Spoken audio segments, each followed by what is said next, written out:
કેમ છો બધા? જય શ્રી કૃષ્ણ બધાને. આપણે હાલ જઈ રહ્યા છે કવાંટના મેળામાં.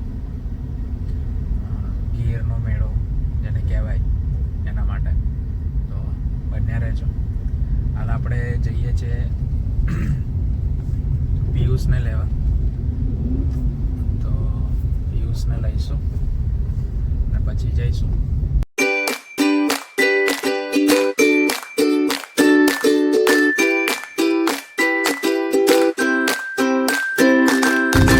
આપણે આવી ગયા છે છોટાઉદેપુર. પિયુષને બી લઈ લીધો છે. તો હવે આપણે નીકળીશું તો કવાંટના ગીરના મેળામાં. હે ને? ગીરના મેળામાં બન્યા રહેજો.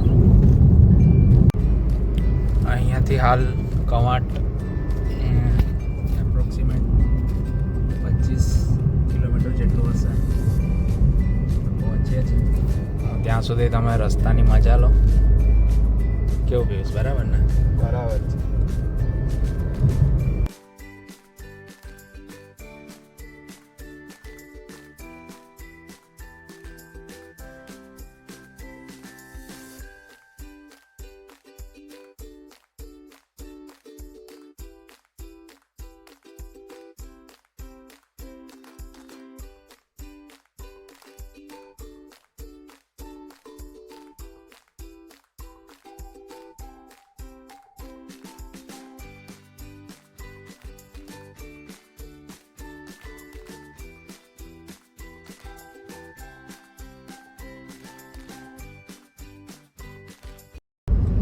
કેવું કે રોડ પર આવું ગેર ઉઘરાવવા માટે ઊભા રહે છે.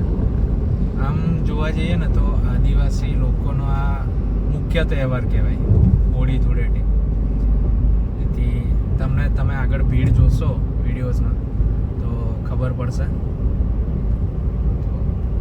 બન્યા રહેજો. દિવાળીમાં કેવું છે કે લોકો આવે ના આવે, બટ હોળીનો એક એવો તહેવાર છે આદિવાસી લોકો માટે કે ગામડે જરૂરથી આવે તો પોતાની ફેમિલી સાથે એ લોકો એન્જોયમેન્ટ, ઉત્સવોની ઉજવણી કરી શકે છે.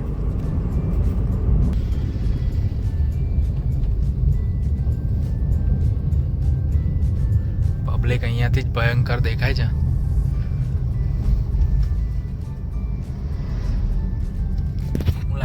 આપણને મળશે કે નહીં જગ્યા?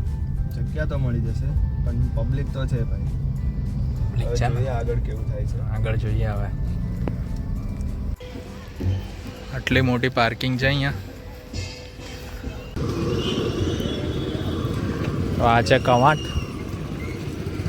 અને કવાંટનો ગીરનો મેળો. ત્યાં ખાસું એવું પબ્લિક દેખાય છે. આ તો હજી સ્ટાર્ટિંગ છે. જેમ જેમ અંદર જઈશું તેમ જોવા મળશે.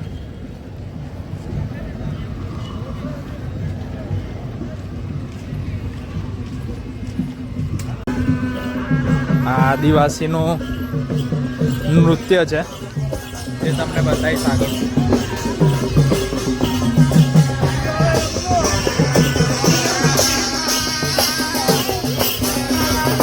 જાતના સ્ટોલ લાગ્યા છે. એ આદિવાસીનું બધું છે.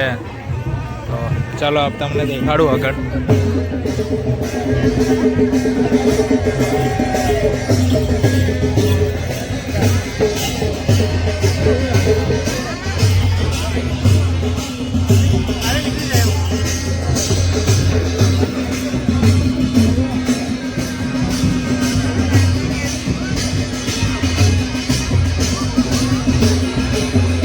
માટીના વાસણો છે.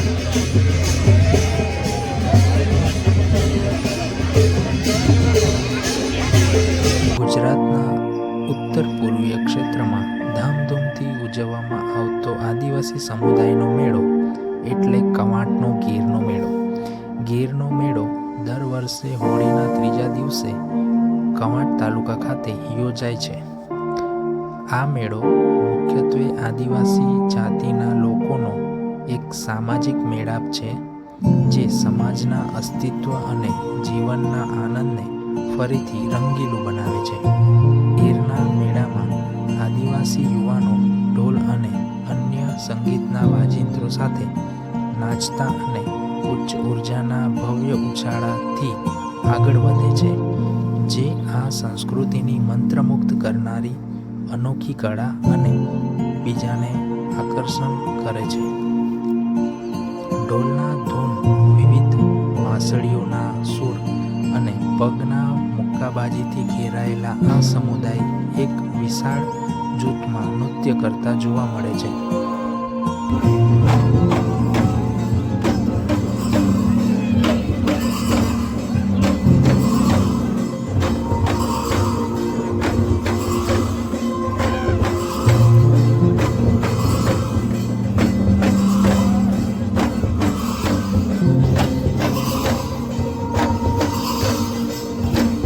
આદિવાસી પરંપરાગતનો આ મુખ્ય નૃત્ય ચાલી રહ્યું છે.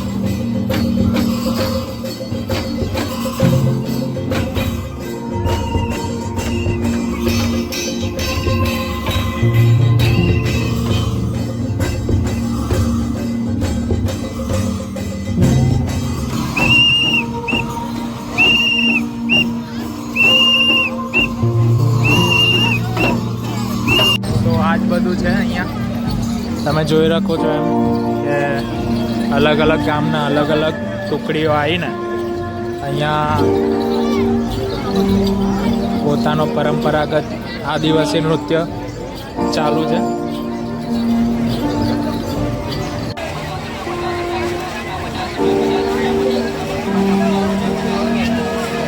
આવી જ રીતે બધા પોતપોતાના આવી રીતે સ્ટોલ નાખીને અહીંયા મેળો ભરાયો છે.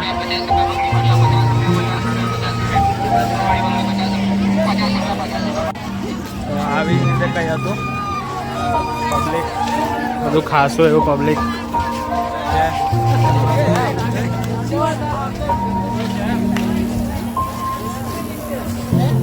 જે તમે જોઈ શકો છો અહીંયા લોકો ટેટુ બેટુ ભણાવે છે.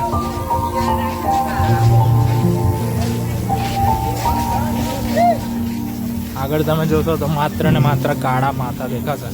મેડમ ટેટુ બેટુ પિયુષ પડાવ તારે ટેટુ ઈચ્છા તો છે પણ ઘરના મને મારી નાખો.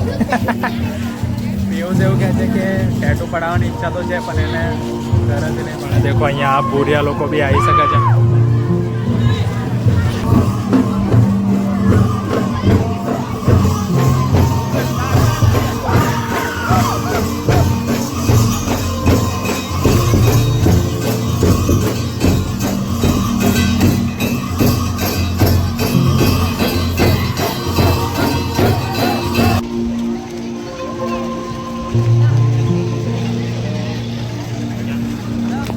આજ છે ગીરનો મેળો.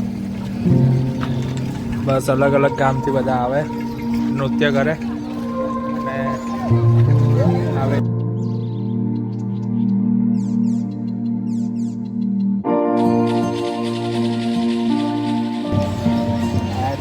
ધારિયાનો હાથો છે.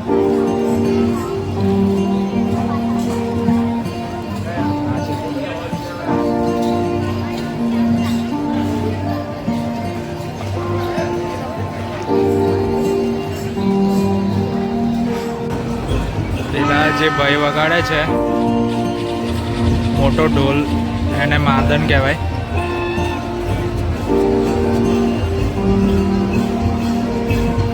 જે આદિવાસી સંસ્કૃતિનો એક વાજિંત્ર છે.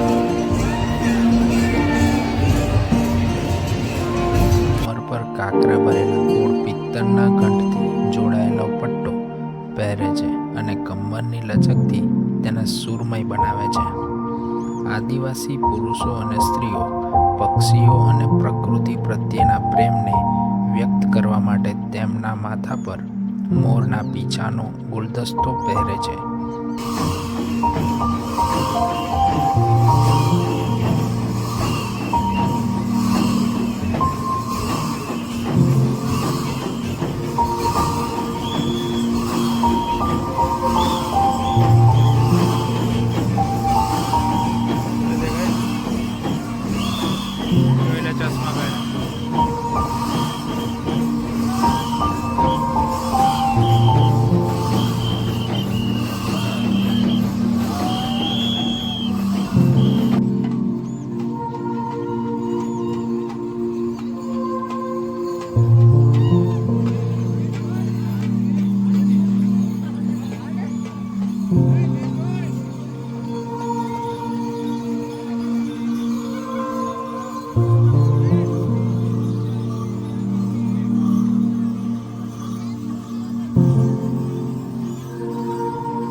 આદિવાસીઓના સામાજિક જીવનને ધબકતો રાખે છે.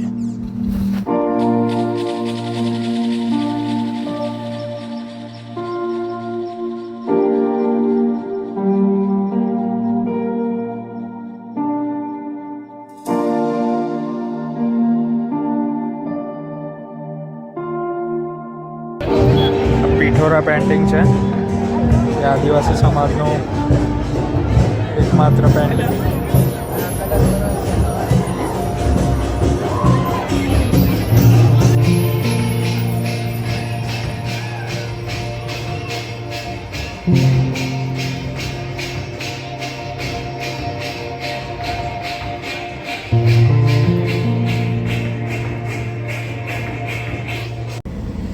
આવો કંઈક હતો ગીરનો મેળો. મજા આવી. મજા થાકી તો આવી. ગયા જ છે. થાકી ગયા છે. તડકામાં ચાલવાનું ને એવું બધું હતું. જાત જાતની દુકાનો ને આવતું એવું બધું મૂક્યું હતું. પછી બસ આવું હતું બધું. બીજું કંઈ ખાસ નહોતું અંદર. બાકી તમે વિડીયોમાં જોશો જ. ગમે તો લાઈક શેર સબસ્ક્રાઈબ કરી દેજો. બાકી મળીએ કોઈ બીજા બ્લોગમાં.